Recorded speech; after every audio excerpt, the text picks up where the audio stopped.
안녕하세요. 김태훈의 현명한 투자자 방송 시작하겠습니다. 오늘은 큐렉소에 대해서 좀 다시 한번 말씀드리겠는데요.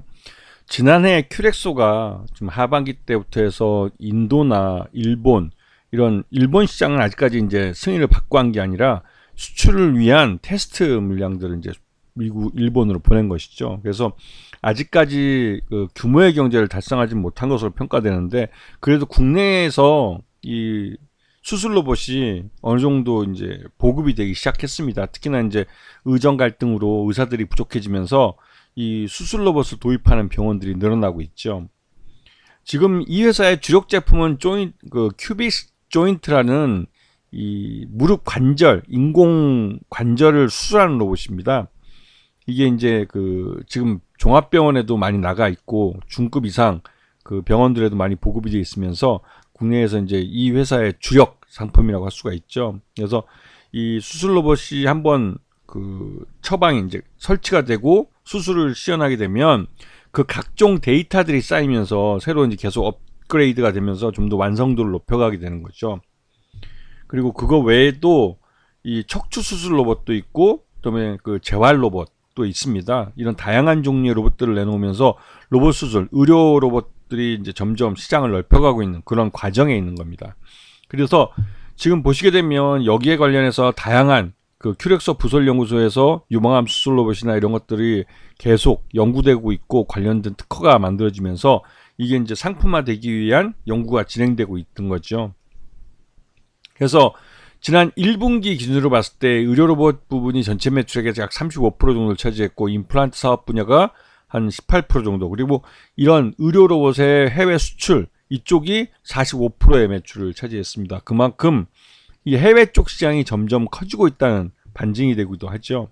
하지만 요번 1분기 실적은 지난해 1분기보다는 좀 줄어든 모습인데요. 이게 이제 작년까지만 해도 이 인도나 이런 실험국 시장에 이런 로봇들이 설치되고 이제 수술을 하기 위한 테스트 베드로 이제 수출이 좀 많이 됐습니다. 그리고 또 인도의 쪽에는 한 10여 대가 나간 걸로 알려져 있는데, 이게 이제 대량으로 이제 나간 걸로 볼 수가 있죠. 왜냐면 아직까지는 큐렉소의 로봇이 뭐 수백 대 단위로 이렇게 나가는 게 아니라 아직까지는 그 수량이 그렇게 많이 보급되지는 않았습니다. 그러다 보니 이 규모의 경제를 달성하지 못하고 아직까지는 뭐 테스트 베드 정도, 그러니까 시험 삼아서 한번 설치해보고 운영을 해보는 정도의 이 보급이 이루어지고 있습니다. 그도 그럴 게 이 대부분 큐렉소의 이 수술 로봇이 수출되는 곳이 아직까지는 신흥 시장입니다.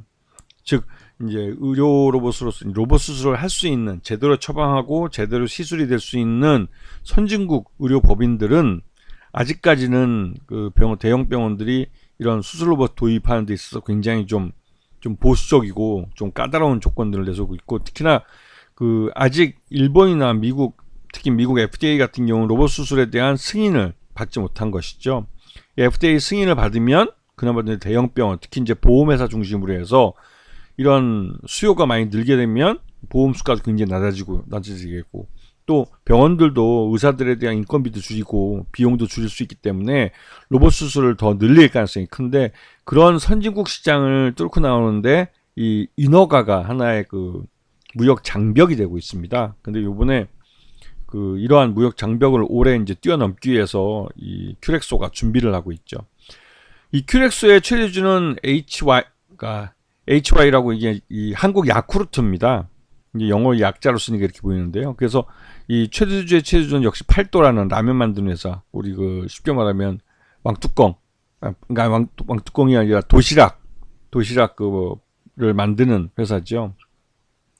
그래서 이 최대주 지분이 30.62%를 차지하고 있고, 소액주주 지분이 65%에 달해서 이 큐렉소 같은 경우는 이 그러니까 최대주 지분 쪽이 딱 30%에 걸려 있는 정도입니다. 그래서 아직까지는 좀 안정적인 모습을 보이지만, 향후 이 최대주 쪽이 계속 시장에서 야금야금 주식을 좀씩 사들이고 있습니다. 그만큼 이 큐렉소의 성장성에 대해서 이 최대주 쪽이 신뢰하는 게 있다는 것이겠죠. 자, 지금 이 큐렉소의 대표적인 수술 로봇인 이 인공관절 수술 로봇, 큐빅 조인트라는 이 수술 로봇이 미국 FDA의 승인을 받기 위해서 미국 관계사인 싱크 서지컬을 통해서 3분기에 미 FDA에 사용 승인을 신청할 예정이라고 합니다.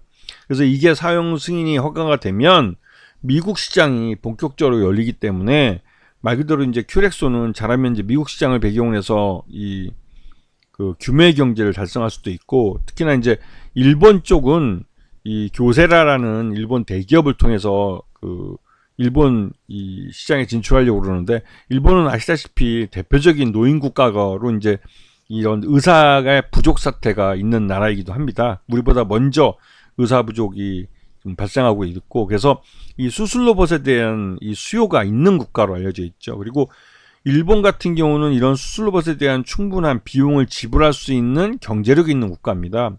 부자나라는 소리죠.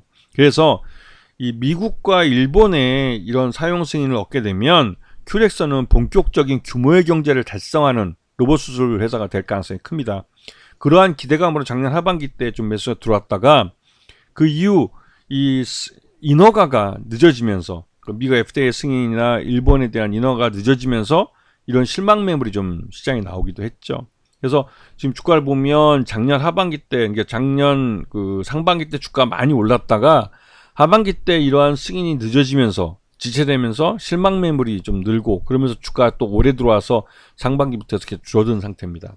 하지만 이번 3분기 때 미국 시장에서 미 FDA의 사용 승인을 얻게 되면 이 큐렉소 같은 경우는 곧바로 미국 시장에 이제 그 병원들을 상대로 해서 이런 수술 로봇을 바로 수출할 수 있고 이제 영업을 할 수 있기 때문에 그런 부분에서 큐렉소의 실적이 개선될 가능성이 높은 것이죠. 그래서 최근 들어서 슬금슬금 큐렉소에 대해 저가 매수가 유입되고 있는 것을 눈으로 확인할 수 있을 겁니다. 이 거래량도 늘어나고 있고 주가도 고개를 쳐들고 있는 모습을 볼 수가 있죠. 그래서 큐렉소는 관심을 갖고 봐야 될 타이밍이 다시 돌아온 겁니다. 아시겠죠? 자, 오늘 방송 여기서 마치겠습니다. 감사합니다.